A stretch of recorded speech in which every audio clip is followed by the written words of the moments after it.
Ah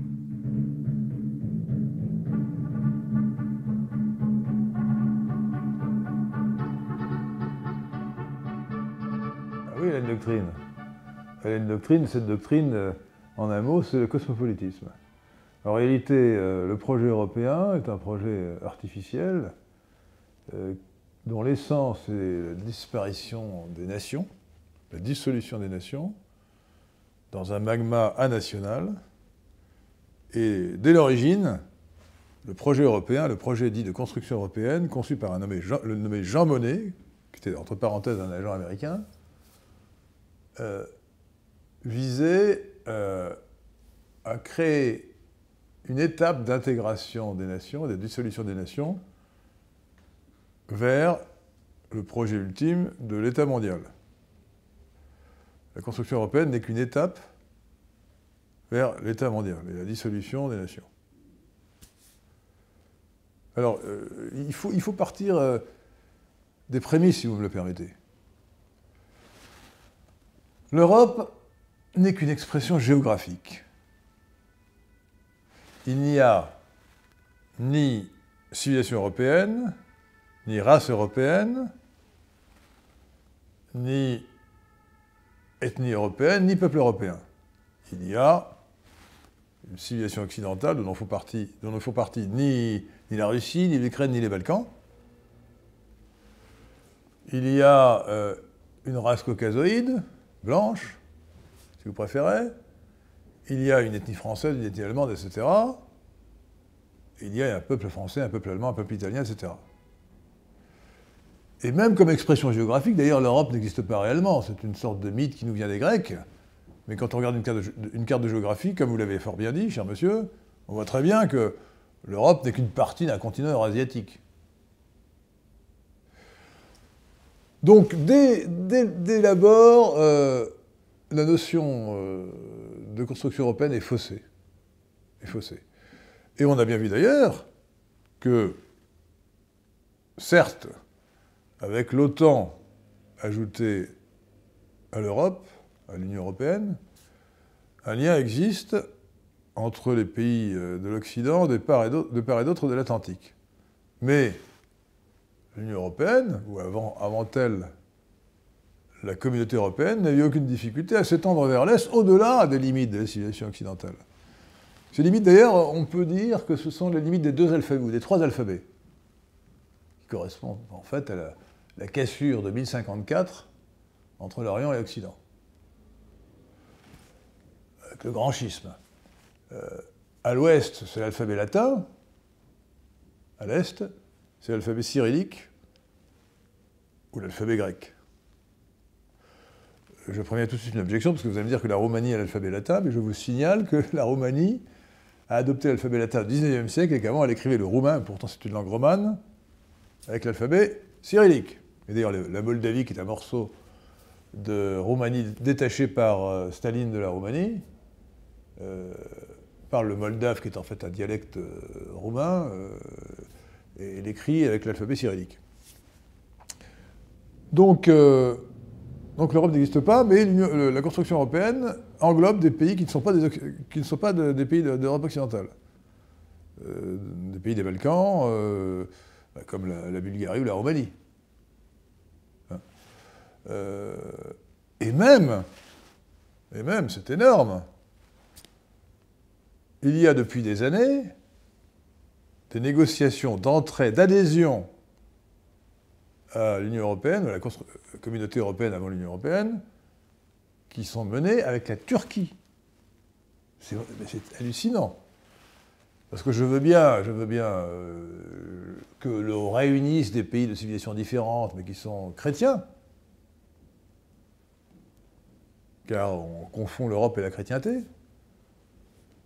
Mais la Turquie est un pays asiatique, musulman, qui n'a rien à faire dans une Europe même élargie à l'Est. Donc ça n'a de sens que parce que cette construction européenne est la volonté de créer un magma, se définit négativement par la disparition des nations. Alors, j'ai parlé de Jean Monnet. Jean Monnet était très clairement un agent de ce qu'on appelle le mondialisme et qu'il faut appeler le cosmopolitisme. Parce que c'est un point essentiel qu'on oublie trop souvent. La gauche, expression idéologique de l'utopie égalitaire, a deux pôles antagonistes qui peuvent se combiner, qui se combinent beaucoup aujourd'hui d'ailleurs, qui sont fondamentalement antagonistes, le collectivisme qu'a donné le marxisme et le cosmopolitisme. Et le cosmopolitisme, il est à la fois mondialiste, avec la perspective utopique de l'État mondial, et nihiliste, donc immoraliste. Il repose sur la négation des frontières. Cosmopolite veut dire citoyen du monde, cosmopolites en grec, et le prétendu citoyen du monde ne veut être citoyen du monde que pour ne pas être citoyen de sa vraie cité, de sa vraie nation. On voit bien le lien entre les deux dans la politique suivie par l'Union européenne, avec les prétendues valeurs européennes qui sont en fait des anti-valeurs cosmopolites. Prenons un exemple récent, la Hongrie. Nous sommes aujourd'hui, le 5 avril 2022. Eh bien, je me réjouis de l'immense victoire du grand Viktor Orban en Hongrie. Mais Viktor Orban est en but à une persécution, ou tout au moins un harcèlement, de la part des institutions européennes. Viktor Orban, le Premier ministre hongrois et sa majorité, ont fait une loi de moralité et de bon sens, qui interdit la propagande homosexuelle et la propagande pour le changement de sexe dans les écoles. Il a interdit que l'on incitât les enfants à changer de sexe. Honnêtement, toute personne raisonnable veut protéger l'enfance de cette subversion morale, ou plutôt immorale. Eh bien, pour cette affaire, qui était une affaire d'abord non seulement de bon sens et de moralité élémentaire, mais de plus de souveraineté nationale, il y a eu une levée de bouclier dans les institutions européennes. Ursula von der Leyen, président de la Commission, et la quasi-totalité des chefs d'État et de gouvernement, des 26 en dehors évidemment de la Hongrie, ont dénoncé cette atteinte aux valeurs européennes que représentait cette loi. Et ont envisagé des sanctions. Vous voyez donc le lien organique entre le projet de dissolution des nations et la politique immorale. Ajoutez par exemple à cela le fait que c'est un principe de l'Union européenne de l'abolition de la peine de mort. L'abolition de la peine de mort qui réalise une inversion des valeurs entre le criminel et sa victime, on protège le criminel plus que sa victime, fait partie des mantras du cosmopolitisme. Eh bien, on impose, quand on signe le traité de l'Union européenne, on impose à tous ces pays-là, membres de l'Union européenne, d'abolir la peine de mort. Donc on a affaire à un projet idéologique global, à la fois mondialiste et nihiliste, qui est pervers, profondément pervers. Alors, De Gaulle a accepté le traité de Rome qui venait d'être signé en 1958 quand il a pris le pouvoir. Il était probablement obligé pour des raisons purement politiciennes, parce qu'il avait besoin, pour asseoir sa majorité, de l'appui des socialistes qui étaient pro-européens, européistes, et de l'appui des centristes, le MRP à l'époque, des chrétiens démocrates. Mais ensuite, il n'a pas vu le développement. De Gaulle, visiblement, n'a pas compris ce qui était en germe, d'une part, dans la construction européenne, à l'origine la CE, la Communauté économique européenne, et d'autre part, d'ailleurs, dans l'article 55 de la Constitution française de 1959, pardon, qui affirme la supériorité des traités sur les lois. Ça a mis très longtemps à aboutir, mais cette supériorité des traités sur les lois a été interprétée de plus en plus largement par la Cour de cassation, par le Conseil d'État, par le Conseil constitutionnel, pour considérer que n'importe quelle disposition, n'importe quelle directive, comment dites-vous, guideline, prise par les institutions européennes, l'emportait sur la loi française. Ce qui est monstrueux. ce qui est monstrueux. Donc aujourd'hui, nous avons clairement une Union européenne qui est un système supranational. Alors, quand je dis clairement, en réalité, ce n'est pas si clair que ça. Il y a une ambiguïté. Une ambiguïté. Pourquoi? Parce que, pour ce qui est de la France, la Constitution nationale de la France affirme que la souveraineté appartient à la nation. Et à cette Constitution est intégrée la Déclaration des droits de l'homme et des citoyens du 26 août 1789, qui dit déjà que la souveraineté appartient à la nation. Donc s'il appartient à la nation, elle ne peut pas être à l'Europe. Nous sommes à quelques jours du premier tour de l'élection présidentielle en France, qui aura lieu le dimanche prochain, le 10 avril 2022, et nous avons un candidat, le président sortant, Emmanuel Macron, qui a dit clairement qu'il voulait instituer la souveraineté européenne. C'est une haute trahison. Si l'Europe est souveraine, la France ne l'est plus. Donc nous avons un chef de l'État français qui a juré de protéger la Constitution, qui veut en fait l'abolir et transférer la souveraineté de la nation à cette entité européenne. Et c'est monstrueux, c'est de la haute trahison. C'est de la haute trahison. Alors, sur le plan juridique, les choses sont assez ambiguës, obscures. Il y a d'une part une jurisprudence très ancienne qui remonte aux années 1920 contre la Pologne, de la Cour de justice de La Haye, qui a affirmé que les traités l'emportaient même sur la Constitution de la Pologne. Même sur la Constitution. Pas seulement sur les lois ordinaires, sur la Constitution. Et bien sûr, la Cour de justice de l'Union européenne a repris cette doctrine et affirme que le traité de l'Union européenne, et donc toutes ces dispositions, l'emportent non seulement sur les lois nationales, mais même sur la loi constitutionnelle, la loi suprême. Bon. Récemment, j'ai appelé ça le polexite juridique. La Cour constitutionnelle polonaise a affirmé le contraire, a affirmé que la Constitution polonaise l'emporte sur le traité de l'Union européenne. Elle a même dit, qui va encore plus loin, que certaines dispositions du traité de l'Union européenne étaient contraires à la Constitution. C'est ce que j'appelle le polexite juridique. Alors en France, nous avons une grande hypocrisie sur le sujet. Ça a commencé en 2004. Le Conseil constitutionnel français a fait des réputations hypocrites scandaleuses pour expliquer que bien qu'en théorie, certes, la Constitution l'emporta sur le traité de l'Union européenne, qui était soumis à l'époque au référendum, qui allait l'être, ça ne présentait aucune conséquence pratique. Il ne pouvait pas y avoir de contradiction en fait, ce qui est évidemment une plaisanterie. Bon. Très mauvaise plaisanterie, et même une imposture. Bon. Et il l'a fait à propos de plusieurs décisions sur des lois françaises concernant les télécommunications. Ce qui lui a permis de dire que le traité de l'Union européenne, qui allait être soumis au référendum je crois que c'est le 26 mai 2005, n'était pas contraire à la Constitution, qu'on n'avait pas besoin de changer la Constitution pour l'adopter. Encore que, si, il a dit qu'il fallait la changer sur certains points, mais que ça ne remettait pas en cause le principe de la souveraineté nationale. Et puis vous savez ce qui s'est passé ensuite. Encore, le mot de forfaiture n'est pas trop fort.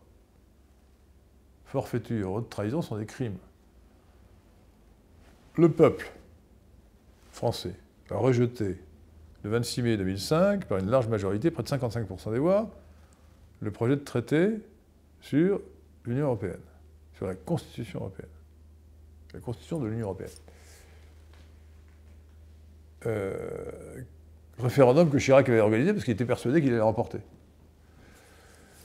Et cela malgré un appui presque unanime des médias à ce projet de Constitution européenne. Et Nicolas Sarkozy a commis une escroquerie politique majeure. Lorsqu'il s'est présenté à l'élection présidentielle en 2007, il a dit oui, très bien, mais nous allons adopter un mini-traité de l'Union européenne. un mini-traité, comme s'il ne voulait pas revenir sur le vote du peuple. Et ensuite, en octobre 2007, il a signé à Lisbonne un maxi-traité. Valéry Giscard d'Estaing, le très européiste ancien président de la République française, battu par Mitterrand en 1981, avait dit, qui était donc le principal auteur, le principal rédacteur du projet de constitution européenne rejeté par le peuple en 2005, a dit que le traité de Lisbonne reprenait 99% des dispositions. On a simplement changé la rédaction, changé la forme, mais pas le fond. Pas le fond. Et donc, sur le fond, le traité de l'Union européenne qui avait été rejeté par le peuple a été signé par Sarkozy, forfaiture, et adopté ensuite par le Parlement français, reforfaiture, avec la bénédiction du Conseil constitutionnel, troisième forfaiture. Alors, il y avait, dans le traité initial, une disposition qui disait expressément qu'il l'emportait sur les constitutions nationales. Dans le traité qui a été signé à Lisbonne en octobre 2007, cette considération est rejetée en annexe. Il y a une annexe signée séparément, donc, par les chefs d'État et de gouvernement, selon laquelle donc le traité de l'Union européenne l'emporte sur les lois nationales.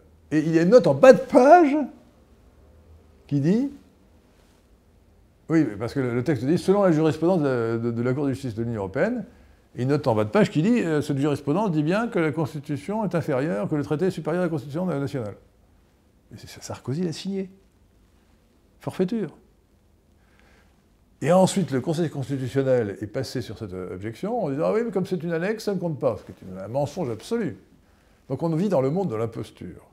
En théorie, nous avons une Constitution nationale qui devrait l'emporter, mais en fait, nous avons des juges scélérats qui font comme si de rien n'était. Bon. Alors, quelle est la solution? La solution, à mon avis, n'est pas celle qu'a prise, en tout cas pas la procédure ou le processus qu'a adopté l'Angleterre. Le Royaume-Uni de Grande-Bretagne et d'Irlande du Nord a quand même mis 2 ans pour négocier, difficilement. Enfin bon, écoutez, il est sorti. Le référendum était en 2016, il est sorti de l'Union européenne en 2020. Hein. Quand même pas très rapide. Et de plus, il s'est plongé dans des difficultés inextricables avec les dispositions particulières sur l'Irlande du Nord. Bon. Moi, je propose tout à fait autre chose. Enfin, tout à fait autre chose. Non, il faut arriver au Frexit, l'équivalent du Brexit. C'est, on peut dire, bien que ce soit du franglais, le Frexit, la sortie de la France de l'Union européenne. Purement et simplement. Bon. Et je propose, pour commencer, un Frexit juridique. Première chose à faire. Si Marine Le Pen était élue présidente de la République française, il faudrait qu'elle fît un Frexit juridique. Pour avoir une politique sérieuse d'immigration, il faut d'ailleurs s'affranchir non seulement de la Cour de justice de l'Union européenne, mais également de la Cour européenne des droits de l'homme. Bon, en tout cas, le Frexit juridique, ça veut dire nous modifions la Constitution française, son article 55, pour dire non, la loi française l'emporte sur toute disposition antérieure, y compris sur les traités antérieurs. Bon. Ce qui ne veut pas dire que le Parlement français va s'amuser à adopter des dispositions qui seront contraires aux traités qui auront été signés. Ça veut dire qu'en toute hypothèse, la souveraineté n'est pas l'esclavage. La nation ne peut pas rester serve de ce qui a été signé. Aucun traité ne peut l'engager irrévocablement.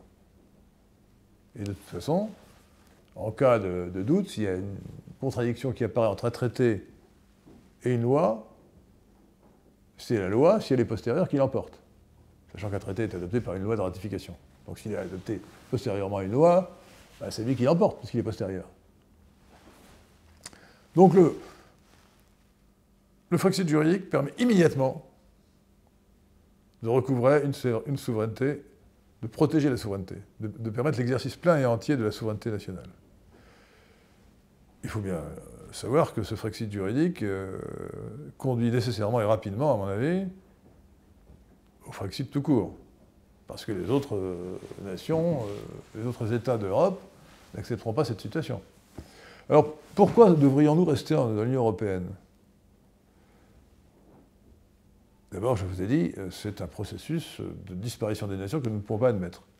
C'est une institution supranationale, antinationale, qu'il faut rejeter pour ce principe, pour des raisons politiques, de souveraineté et d'identité nationale. Mais aussi pour toutes sortes d'autres raisons, pratiques, qui s'ajoutent. D'abord, le coût. Si un pays comme la Hongrie ne veut pas quitter l'Union européenne, c'est pour une raison très simple. C'est pour des raisons d'intérêt, voilà, l'espèce sonnante et trébuchante. Hein. L'ambassadeur de Hongrie que nous avions invité au carrefour de l'horloge nous a expliqué que l'argent de l'Europe représentait, les subventions qui arrivaient, représentaient un avantage net de 2% du PIB de la Hongrie. Donc évidemment, on ne va pas se priver de pareils subsides.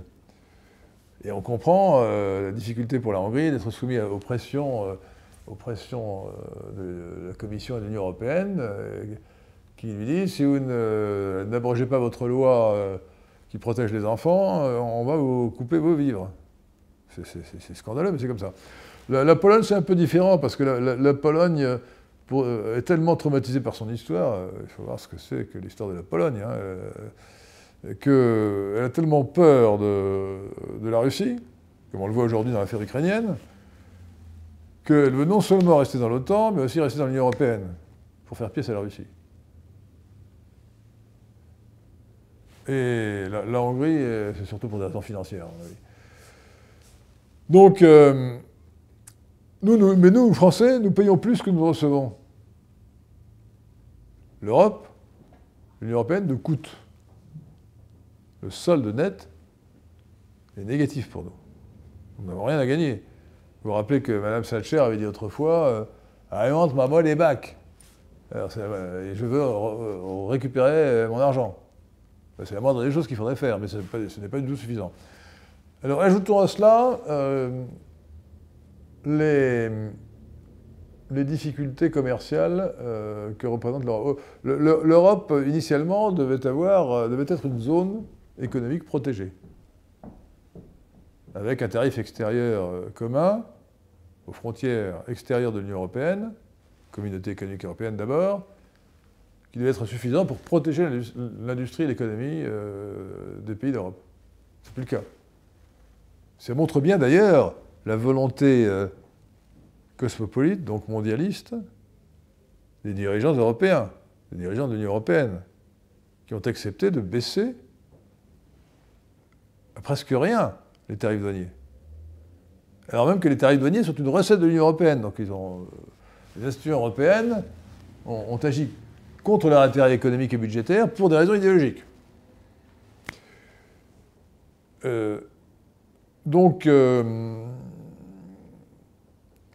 L'excès du libre-échange est mauvais. Le libre-échange, c'est une mauvaise chose. Il faut un minimum de protectionnisme. Et le résultat de cette politique européenne, c'est pour la France, sinon pour d'autres pays, c'est la désindustrialisation. Moi, je rappelle toujours aux européistes des évidences. Quels sont les pays les plus riches du monde, les plus riches d'Europe? Le savez-vous?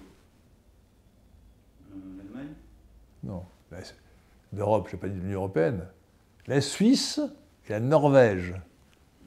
Si on accepte le petit Luxembourg, qui en raison de sa petite taille, n'entre pas en ligne de compte.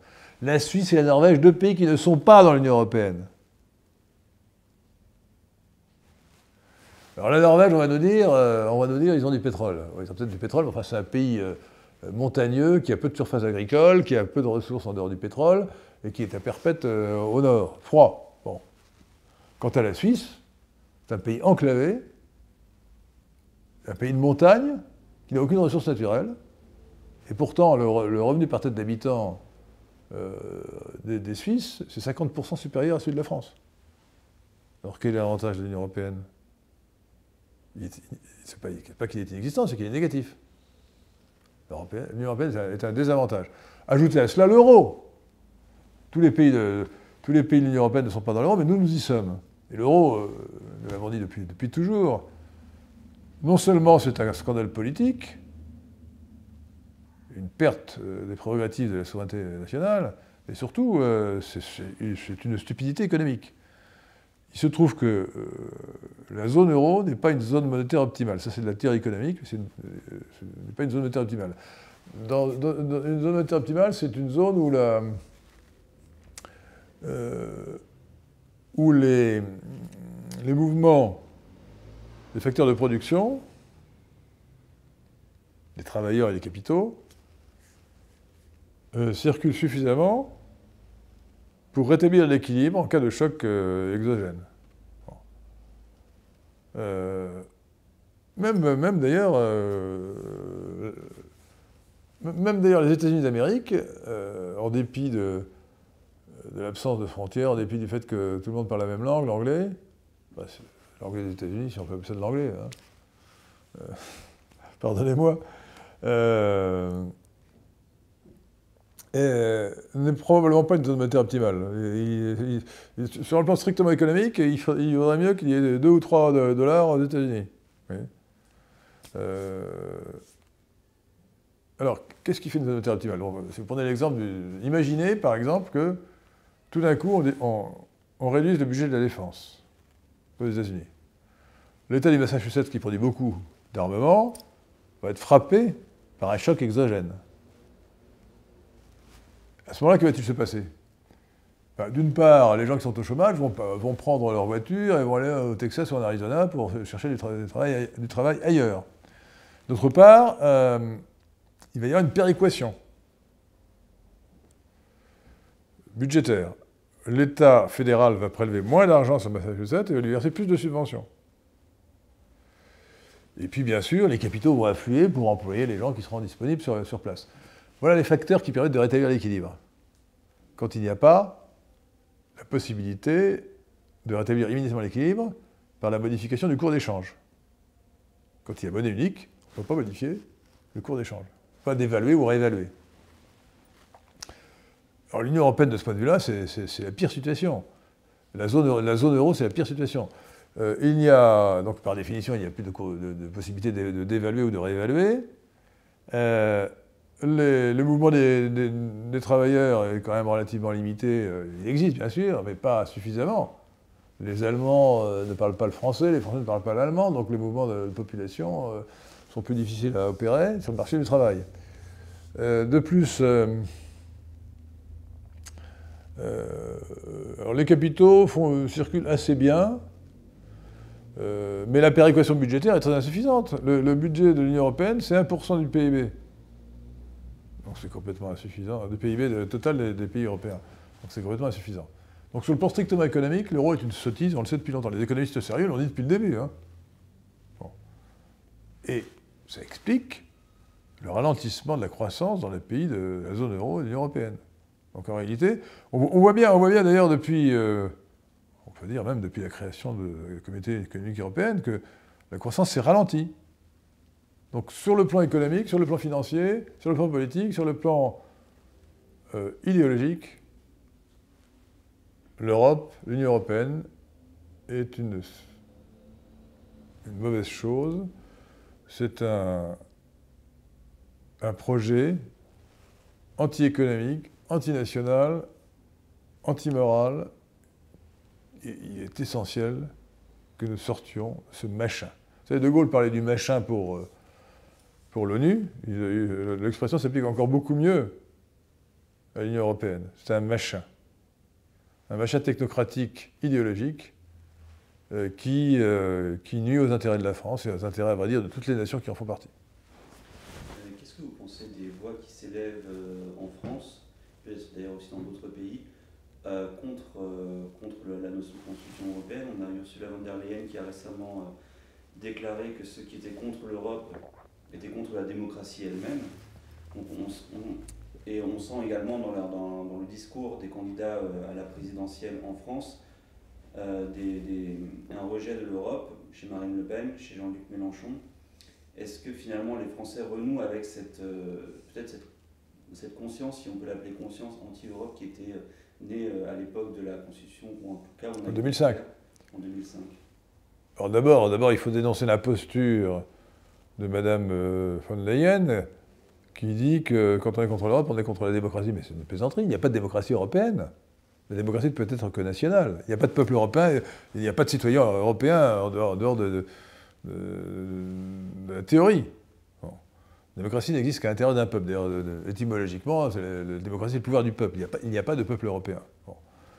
Donc la démocratie européenne c'est pas une fiction, c'est une imposture. Bon. Et donc on est vraiment dans la propagande idéologique la plus fausse, la plus contraire à la réalité. Deuxièmement, malheureusement, oui, j'ai bien vu que certains candidats à l'élection présidentielle faisaient des réserves sur l'Union européenne ou sur l'euro, mais des réserves très, très timides. La pression médiatico-idéologique est telle qu'aucun des 12 candidats ne propose ce qu'il devrait proposer, ce qui était autrefois le programme du Rassemblement national, la sortie de l'Union européenne et la sortie de l'euro. On se contente de faire des réserves, etc. On ne propose même pas le Frexit juridique. Même pas. Donc on est très loin de ce qu'il faudrait faire. Donc moi je déplore la timidité des candidats sur ce point, qui se comprend pour des raisons d'opportunité, parce que le matraquage médiatique est tel que les gens croient, la grande majorité des gens, croient que l'Europe est une bonne chose, que l'Union européenne est une bonne chose, que la construction européenne est une bonne chose, que l'euro est une bonne chose, comme ils croient que la politique, la tyrannie à prétexte sanitaire de Macron était une bonne chose. Vous voyez ? Et est-ce que, pour revenir un peu dessus, est-ce que le Brexit finalement n'a pas pavé la voie pour la sortie de l'Union européenne ? On pensait qu'il y aurait un désastre économique pour la Grande-Bretagne à l'époque, ce que l'on n'a pas encore vraiment constaté. Est-ce que finalement cette voie existe aujourd'hui ? Est-ce qu'on peut dire... Ah oui, non, mais le Brexit a créé un précédent fabuleux. Elle a montré qu'on pouvait sortir de l'Union européenne. Voilà. Donc l'Angleterre a été un exemple pour nous. Mais un exemple qui malheureusement n'a pas encore beaucoup profité aux autres pays, puisque comme c'est une île, on dit ah, l'Angleterre c'est spécial, etc. Puis ils sont liés aux États-Unis, bon, c'est le monde anglo-saxon, mais c'est quand même un précédent majeur. Maintenant on sait que c'est possible. Mais je pense que ça doit être possible et réalisé de manière plus expéditive que ce qu'a fait Boris Johnson, hein, qui a mis quand même longtemps. Il faut dire qu'il a pris le pouvoir à la place de Theresa May, qui elle-même était enlisée dans la procédure. Hein. Et est-ce que vous pensez que finalement les élites européennes ont un agenda, on a déjà évoqué plusieurs points. Un programme en français. Comment ? Agenda, c'est du franglais. Un programme. Un programme, voilà. Ou un projet. Un projet des démarches successives à franchir pour finalement comment dire. En fait, ma question concerne, si vous voulez, l'idéologie européenne et le fait que les élites européennes ont un discours qui est repris par l'ensemble des médias et qui finalement fait tout pour freiner les ardeurs de ceux qui voudraient sortir de l'Union européenne. Et donc, ma question, c'est est-ce qu'on peut peut-être revenir sur un ou deux points de ce programme des élites, ce qu'elles prévoient et la poursuite de leurs objectifs. Alors, écoutez, ce qui est clair, c'est qu'il y a malheureusement, dans l'Union européenne, dans ce qu'on appelle la construction européenne, un effet cliquet. C'est-à-dire qu'on ne revient jamais sur ce qui a été acquis. On ajoute toujours des dispositions de confiscation des prérogatives de souveraineté nationale, sans jamais revenir en arrière. Et la Grande-Bretagne a été obligée de sortir complètement, et elle a eu raison de le faire. C'est un peu la même chose, malheureusement, depuis fort longtemps en France. Cet effet cliquet, on le voit pour ce qui est des prétendus acquis sociaux de la gauche. Vous voyez, par exemple, François Hollande et Taubira ont fait le mariage homosexuel. Personne, même ceux qui combattaient le mariage homosexuel, ne veut revenir sur cette disposition scélérate. Bon. C'est ce qu'on appelle l'effet cliquet. On n'est pas revenu sur le pacte, ça me dirait que bon... non, on dirait que Sarkozy n'était pas vraiment un homme de droite, c'est le moins qu'on puisse dire. Mais on ne revient jamais sur ce qui a été adopté par la gauche. La même chose pour l'Union européenne, qui est une organisation de gauche. On ne revient pas sur ce qui a été acquis. C'est cette logique, d'ailleurs, qui va finir par aboutir à la rupture. Donc, moi, je suis optimiste à long terme. Je ne sais pas dans quel délai. Mais la construction européenne est un projet utopique qui ne peut aboutir qu'à l'explosion. Ça ne peut pas marcher. Donc le Brexit est un précédent et c'est un signal de ce qui va se passer. Oui. Et une dernière question, est-ce qu'on peut parler d'aliénation de la souveraineté dans le cas de la France, quand on voit par exemple la politique européenne concernant l'énergie, qui revient à ce que la France se retrouve dans des situations de l'US où elle doit racheter de l'énergie qu'elle a déjà vendue à un prix plus cher. Est-ce qu'il y a cette notion d'aliénation ? Bien sûr. C'est vrai, ce que vous dites, c'est vrai pour l'électricité. Mais bon, c'est vrai plus généralement. Tout le projet européiste, de construction européenne donc, vise à l'aliénation des prérogatives de puissance publique et de souveraineté nationale, bien sûr. Avec cet effet cliquet dont j'ai parlé. Toujours aller plus loin dans la dépossession. Alors on a exagéré dans la dépossession des prérogatives de souveraineté nationale. On a dit que 80% des lois étaient l'application des dispositions européennes, c'est excessif. Ça n'est pas autant, c'est plutôt 20% que 80%. Mais il est vrai que, dans bien des cas, le Parlement français se contente de mettre en musique ce que les institutions européennes ont décidé. Avec ce pseudo-parlement, qui ne mérite pas le nom de parlement, l'Assemblée européenne, qui est un organisme croupion fantomatique, enfin, complètement inutile et parasitaire, qui permet à quelques centaines de personnes d'avoir des salaires mirobolants. À part ça, aucun intérêt. Et, je voudrais revenir sur c'est une parodie de démocratie. Hein. Est-ce que finalement on peut parler de doctrine de gauche, puisque l'Union européenne est collectiviste, cosmopolite comme vous l'avez dit. Et les deux. Les deux, donc. Un peu. Non, elle est plutôt cosmopolite que collectiviste. On est dans une entité de gauche finalement. Oui, parce que la gauche est soit collectiviste, soit cosmopolite, mais elle peut mélanger les deux. Pour l'essentiel, l'Union européenne est une institution cosmopolite qui a diffusé des principes d'organisation libérale des marchés, hein, qui a introduit de la concurrence, pas forcément d'ailleurs à bon escient. Donc de ce point de vue-là, elle n'est pas collectiviste. Elle n'est pas collectiviste, elle est obligée au démantèlement des monopoles publics, comme celui de la SNCF par exemple. Démantèlement très, très, très relatif. Mais elle est essentiellement cosmopolite. Merci. Merci.